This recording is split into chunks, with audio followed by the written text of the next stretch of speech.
کاف ہا یا عین صاد، یہ تمہارے پروردگار کی مہربانی کا بیان ہے جو اس نے اپنے بندے زکریا پر کی تھی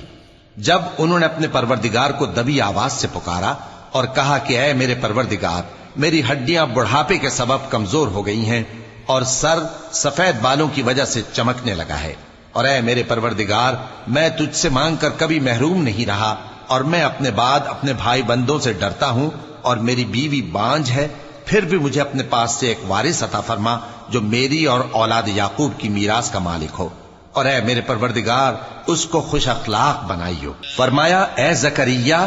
ہم تم کو ایک لڑکے کی بشارت دیتے ہیں جس کا نام یحییٰ ہوگا، اس سے پہلے ہم نے اس نام کا کوئی شخص پیدا نہیں کیا۔ انہوں نے کہا کہ پروردگار، میرے ہاں کس طرح لڑکا ہوگا جبکہ میری بیوی بانجھ ہے اور میں بڑھاپے کی اس حالت کو پہنچ گیا کہ سوکھ گیا ہوں؟ حکم ہوا کہ اسی طرح ہوگا۔ تمہارے پروردگار نے فرمایا ہے کہ مجھے یہ آسان ہے، اور میں پہلے تم کو بھی تو پیدا کر چکا ہوں اور تم کچھ چیز نہ تھے۔ کہا کہ پروردگار، میرے لیے کوئی نشانی مقرر فرما۔ فرمایا نشانی یہ ہے کہ تم صحیح و سالم ہوتے ہوئے 3 رات دن لوگوں سے بات نہ کر سکو گے۔ پھر وہ عبادت کے حجرے سے نکل کر اپنی قوم کے پاس آئے تو ان سے اشارے سے کہا کہ صبح و شام تسبیح کرتے رہو۔ فرمایا اے یحییٰ، ہماری کتاب کو مضبوطی سے تھامے رہو،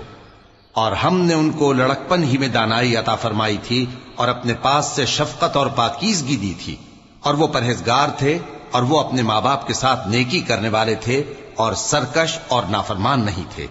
اور جس دن وہ پیدا ہوئے اور جس دن وفات پائیں گے